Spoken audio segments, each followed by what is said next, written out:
నమస్తే, welcome to Andhraprabha. నేను తేజస్వి. రాజకీయంగా చంద్రబాబు వేస్తున్న చివరి పాచికగా బీజేపీతో మరోసారి పొత్తుని అనుకోవాలి. బాబు 4.5 దశాబ్దాల రాజకీయ అనుభవంతో ముచ్చటగా మూడోసారి బీజేపీతో పొత్తుని కుదుర్చుకోగలిగారు. చంద్రబాబు బీజేపీ ప్లస్ పవన్ కళ్యాణ్ ఇలా ఒక కూటమిని అయితే క్రియేట్ చేయగలిగారు. ఈ కూటమి ఏపీలో గెలుస్తుందా, అధికారం సంపాదిస్తుందా అంటే అది జనాలు డిసైడ్ చేయాల్సిన విషయం. మరి చంద్రబాబు ఏం డిసైడ్ అయ్యారు? ఏపీలో కూటమి కట్టడంలో బాబు తన వంతు ప్రయత్నం చేశారు. ఆయన ఎటు నుండి ఎటు తిరిగినా తనదైన రాజకీయ వ్యూహాలు ఇవే అన్నది కూడా స్పష్టమవుతోంది.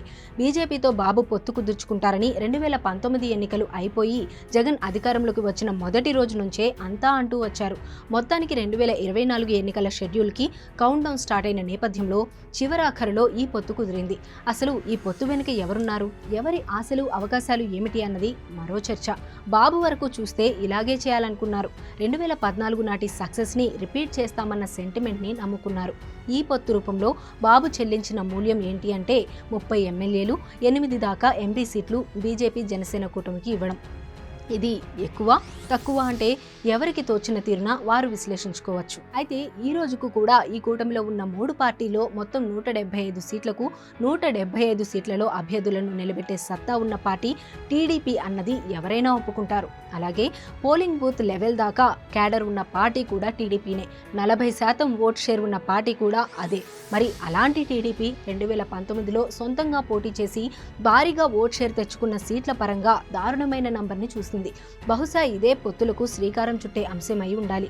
ఒక్క వైసీపీ ప్రభుత్వ వ్యతిరేక ఓటు చీలకూడదు అని బిగించి మరీ పొత్తులు కట్టించిన ఘనత బాబుదే. మరి ఈ పొత్తులు సక్సెస్ అవుతాయా లేదా అన్నది జనం చేతిలో ఉన్న కీడించి మేలెంచాలన్నది చూస్తే కనుక ఒకవేళ పొత్తుతో కూడా జగన్ని ఓడించలేకపోతే ఏమి జరుగుతుంది? ఎవరికి ఎక్కువ రిస్క్ అంటే ఖచ్చితంగా టీడీపీకే అని చెప్పాల్సి ఉంటుంది. టీడీపీ ఒక విధంగా తన మొత్తం పార్టీని ఫనంగా పెట్టి ఈ పొత్తులకు సిద్ధమైందని భావించాలి. ఈ పొత్తులో జనసేన ఎన్నో కొన్ని సీట్లు తెచ్చుకొని అసెంబ్లీలో కొంత ఉనికిని చాటుకోవచ్చు. అలాగే బీజేపీ కొన్ని ఎంపీ సీట్లు గెలుచుకొని తన ప్రభుత్వాన్ని మళ్లీ కేంద్రంలో ఏర్పాటు చేసుకోవచ్చు. ఏపీలో పవర్ రాకపోయినా వారికి పెద్దగా ఏమీ ఉండదు. బీజేపీ జాతీయ పార్టీ, ఆ పార్టీకి ఈ పొత్తు వల్ల ప్లస్ తప్ప మైనస్ లేదు. ఇక 2019లో ఒక్క సీటు గెలుచుకొని తాను పోటీ చేసిన 2 సీట్లలో ఓడిన పవన్ కళ్యాణ్కి కూడా ఈ పొత్తు బాగానే ఉపకరించవచ్చు. ఈసారి ఎన్నికల్లో ఓడిన బీజేపీ జనసేన కలిసి కూటమి కట్టి జగన్ మీద 2029 నాటికైనా గట్టిగా నిలబడి పోరాడే శక్తి సమకూర్చుకోవచ్చు. కానీ టీడీపీ పరిస్థితి ఏంటి అన్నదే చర్చ.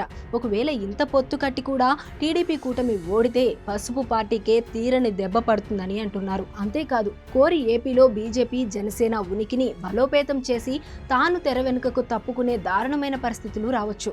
మరో 5 ఏళ్లు జగన్తో యుద్ధం అంటే కష్టమైన వ్యవహారమే అవుతుంది. దీంతో బాబు తన చివరి అస్త్రాన్ని తీశారు. తనదైన పొలిటికల్ మ్యాజిక్ని చూపించారు.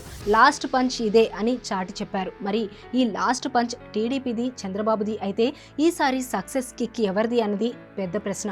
దీనికి జవాబు జనాలే చెప్పాలి. బాబు మాత్రం రాజకీయ పందెమే కట్టారు.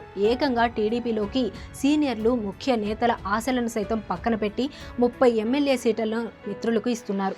ఈ ప్రయోగం సక్సెస్ అయితే కూటమిలో అందరికీ హ్యాపీ. కానీ ఇంతటి భారీ రిస్క్ ఫెయిల్ అయితే మాత్రం ఆ రిజల్ట్ని గట్టిగా భరించాల్సింది, మోయాల్సింది టీడీపీ తప్ప మరోటి కానే కాదు.